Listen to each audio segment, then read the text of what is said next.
Good morning, TFBTV viewers. I have another very special pre-SHOT Show announcement for you. The VHS rifle is coming to the United States. Oh, what? You've never heard of the VHS? This is a Croatian 5.56mm bullpup manufactured by HS Produkt, the same company that makes the HS 2000 pistol, aka the Springfield XD. And like with the XD, Springfield's going to be importing this firearm from HS Produkt while giving it a US-specific name, the Hellion. Yes, in addition to the Saint, the Hellcat. This adds another semi-biblical, non-secular firearm moniker to Springfield Armory's inventory. When I called Springfield to ask how they came up with the name for this gun, they told me that their marketing director, Mephistopheles Beelzebub Smith, was out of the office at least until the conclusion of the Saturnalia feast. VHS is an acronym for a 31-character set of Croatian words that no man born south of Baltimore would dare try to pronounce. But it sounds a little like a Harry Potter spell, and it means multifunctional machine gun. The VHS rifle was developed by the Croats for about 16 years, from 1992 until about 2008, when the original VHS was introduced. An improved version, the VCR, the VHS-2, was brought out in 2013. More or less, the Croats wanted a rifle that met NATO standards, in particular 5.56 chambering, the ability to accept STANAG or M16 magazines. They claim that this rifle meets or exceeds all performance standards for NATO carbines.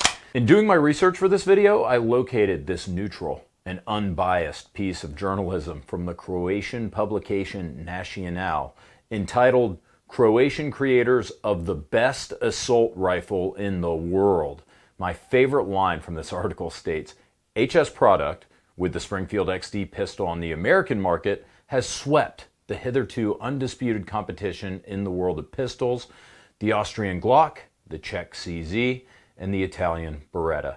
Side note, I absolutely love countries where heavy drinking is completely acceptable on the job. The article's mostly a fluff piece, but it sings high praise of the VHS, mostly because the article is simply a short story from the perspective of the creators of the gun.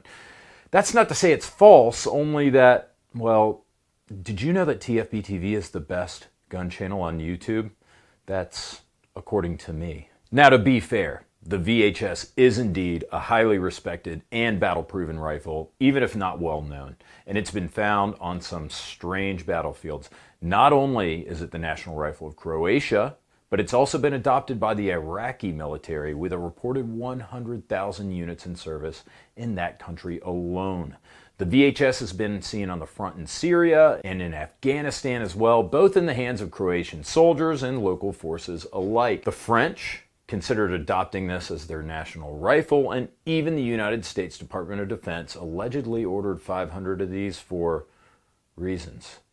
Listen, guys, this gun's got so much street cred that Death Row offered it a record deal. I said it already, it's a 5.56mm bullpup, just like my beloved Steyr AUG, meaning that the chamber and the magazine are behind the trigger group. So you get a premium 4150 steel 16-inch barrel, cold hammer forged, with a 1 7" twist that's been melanited in a package that's literally shorter than my favorite Yugo Krinkov with a 10-inch barrel. At 28 inches long, it's about the same length as the AUG. But unlike the AUG, the VHS has this tricky little 5-position spring-loaded buttstock that gives you a few extra inches of length of pull if you want it, with a comfy cheek rest you can see right here. All of this means that you have a rifle with a 16-inch barrel that will give you a whopping 500 feet per second of additional velocity over something like a 10-inch barrel Mark 18 AR-15, while being about the same size. Speaking of the AUG, the VHS uses a short stroke gas piston system similar to the AUG's. This makes the VHS clean shooting and reliable, keeping fouling and powder that travels down the barrel contained within the gas tube rather than spitting it back into the breech. This makes the VHS great for suppression, plus it's got a 2-position adjustable gas block, very easy to do without any tools here. It's got an S suppressed setting and an N normal setting. The VHS has completely ambi controls and a reversible case ejection system similar to the FAMAS. It's also got this HK G36 style carry handle with an integrated Picatinny rail. The rail's got built-in flip-up hooded iron sights that really aren't that bad. And also like the G36, the VHS has a swing out ambi non-reciprocating charging handle stowed under this optic rail. The Hellion will accept AR-15 patterned grips like this Bravo Company Mod 3 that it comes with, which is a great match for it, by the way. But while we're on the AR-15, the Hellion will also accept AR-15 magazines, and I used all types of them. We used P-mags, we used old school STANAG aluminum mags, even shitty old thermolds. They all worked fine. At home, the VHS originally used plastic proprietary mags that looked like SIG 550 or G36 mags, but the STANAG block works perfectly. It's got a polymer handguard with 9 M-LOK slots for mounting accessories, 3 each at the 3, 6, and 9 o'clock positions. It's a little chunky at 8 pounds, a little bit heavier than the AUG, and about a pound heavier than your average M4 carbine. This is a drawback of using a piston operating system over something like the M4's simple gas impingement system. The trade-off is typically better reliability and better performance with a suppressor. All right, enough about specs and features. Let's get to the range. Our range review consisted of a half case of 5.56, some unfair treatment, a little verbal abuse. I just said it. And a car wash. All of that's 100% true. Before I started shooting, I of course familiarized myself with the rifle, but gently, first date style. What do you do for a living? What 3 movies would you have if you were stuck in a desert aisle? Where's your bolt release lever and can I press it? The usual. The overall feel, balance, fit, and finish of the VHS, all very impressive right out of the gate, at least to a guy who considers the AUG to be an elegant rifle. But I think the controls are kind of meh. Now pay close attention here because this might be the only negative thing I have to say about this gun. I hated the controls. The safety could have been done any number of ways. Safeties are supposed to be boring at worst, or tactical fidget spinners at best, like the AR-15. While I do appreciate the dedication to ambidexterity, the safety on the VHS moves in a weird direction and it's kind of stiff. Sure, when it's sitting on a countertop, it's easy to manipulate, but when you actually have a fistful of grip and you're pointing down range, it's really not very fun. The bolt release, also kind of weird. I appreciate how low profile it is because exposed bolt releases like the original Tavor kind of freak me out. But on the other hand, it's really counterintuitive. I would describe the magazine change process as pressing a paddle and then squeezing a nipple. The magazine release itself, the paddle, is fine. Not as good as, say, the Desert Tech MDR's AR style release, but if you like HK mag releases like I do, you'll like this one too. Remember, this gun does borrow heavily from the G36. Unfortunately, after you get that new mag seated, there are 2 little tabs behind it. One of them doesn't move, and the other one does. I forget which one's which and which one goes in which direction as I sit here right now, but you kind of squeeze them together and that drops your bolt. I just don't like it, dudes. I've been to factories before where a company will have a gun with a couple of offbeat features. You'll sit there and you'll struggle with them on the range, and after lunch they'll bring in their sponsored pro shooter who's got 100,000 rounds behind the gun, and he'll toggle the combination lock magazine release faster than any other human being on earth, and he'll imply that you're inadequate as a shooter and as a person for not being able to do it the same way he can. I guess what I'm trying to say here is that I'm positive there are some Croatian Special Forces dudes who love the nipple squeeze bolt release, but I don't want to have to put 2 or 3 cases of ammo through a gun to get good at like its basic functions. All right, so that was a lot of talking just to complain about the bolt release and the safety, so I pause for a moment to reiterate that I think those were maybe the only 2 things I did not like about this gun. And to put it into context, my G36 and my NATO AUG don't even have a bolt release, so there. Wait, one other minor complaint. The trigger is typical for a bullpup, and that's to say it's just okay. It's 8.5 to 9 pounds, guys. Unfortunately, with the trigger being so far away from the chamber and the hammer, you basically need a stretched out wire coat hanger in order to get your trigger at the front of the gun to trip the hammer at the back of the gun. While pulling the trigger on an AR-15 is a lot like opening a can of Miller Lite.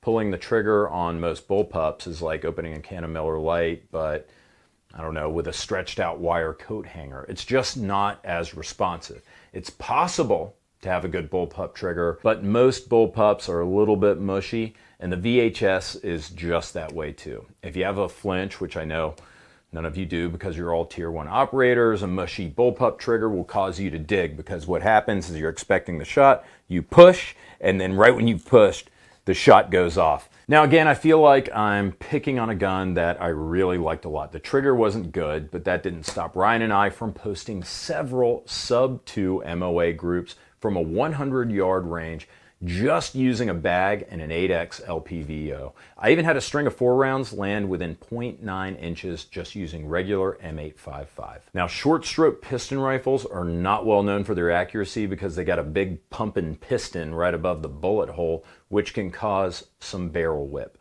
1.5 MOA using service grade, not even match ammo, is outstanding. Ryan and I shot 4 groups of Wolf Gold 55 grain M193, and all but one group was pretty much exactly 2 MOA.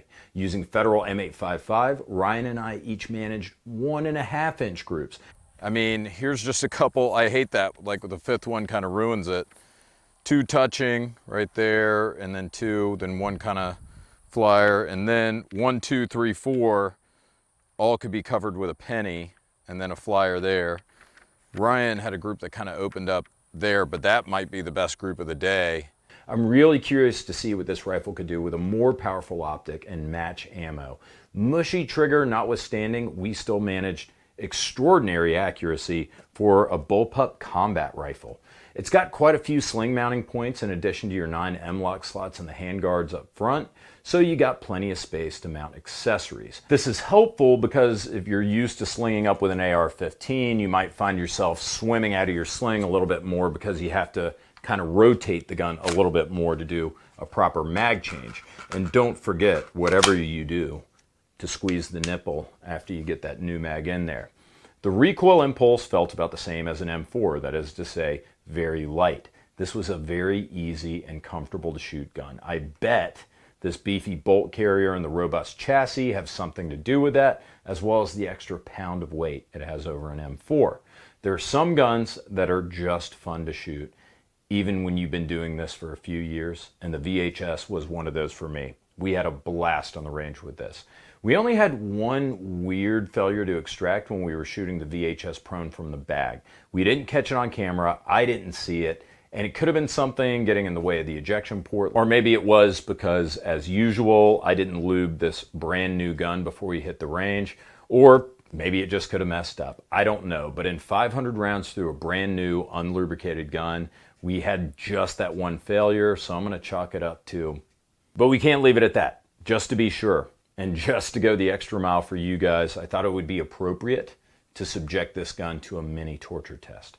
Once we were done shooting groups, we took the VHS, we stuck a loaded mag in it, we closed the dust covers, and Ryan threw some Louisiana swamp dirt on it. So this is a combat rifle in use as we sit here today. So in the words of Christina Aguilera, I think it's time to get dirty. Let's see if this thing will run with a little bit of some of that. That's not what you want. It's the opposite. We picked it up and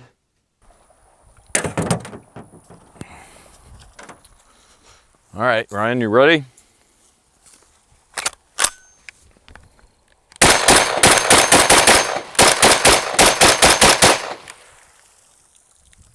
No problems. Fantastic. Huge Aguilera fan. It ran just fine. No issues. So Ryan, who I think was not taking his medication that day, without asking me, just grabs the VHS out of my hands, drops an entire dump truck of soil on it. We dunked it in the bayou twice, pulled it out, and again, no malfunctions. Oh my God, this thing is hot and dirty. Oh no. Oh no, God, Springfield, please don't make me pay for this. I don't think I can afford this in my TFB salary. Here we go.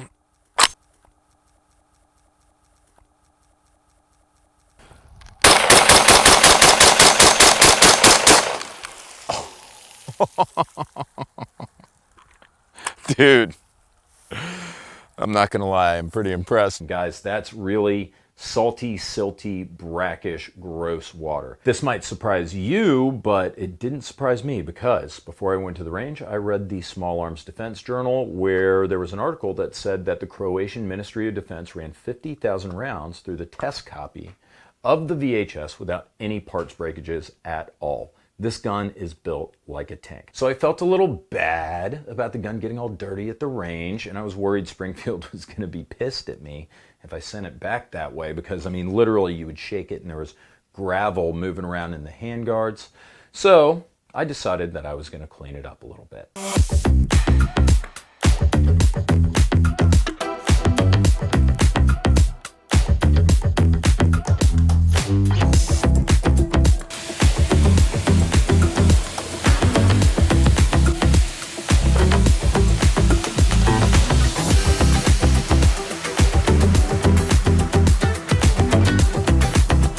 So that was fun, but I gotta say, I did notice a couple days after the car wash that there were some flecks of rust on the bolt lugs and on the chamber of the barrel. Both the bolt lugs and the chamber of the barrel appear to be untreated steel, so I guess you could expect that if you don't keep the gun lubricated and you dunk it in salt water. All right, so we beat the piss out of this gun on the range and we still got reliable performance. We got great accuracy using a combat optic and standard combat ammo, 1.5 to 2 inch groups at 100 yards. The gun's light shooting, fully ambi, it's modular with a full length optic rail with built-in flip up sights, an M-LOK handguard, collapsible buttstock, bunch of sling mounting points, no corners were cut. In construction, as evidenced by the Cold Hammer Forged 4150 steel barrel. This is not a range toy LARPing as a combat rifle. It is a combat rifle, and it looks like Springfield's importing it as the Hellion with no cost-cutting measures in mind. The MSRP is $1,999. Is that more expensive than a Palmetto State Armory AR-15? Yes, substantially. But if this is a fight that I really need to have with you, then you know what? You're right.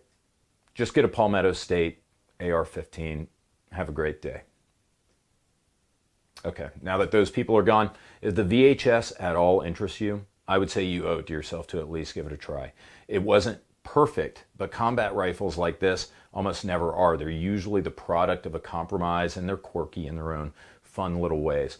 As for the Hellion, I'm buying one. I liked it that much. As a Puritan, I might remove the Hellion roll mark.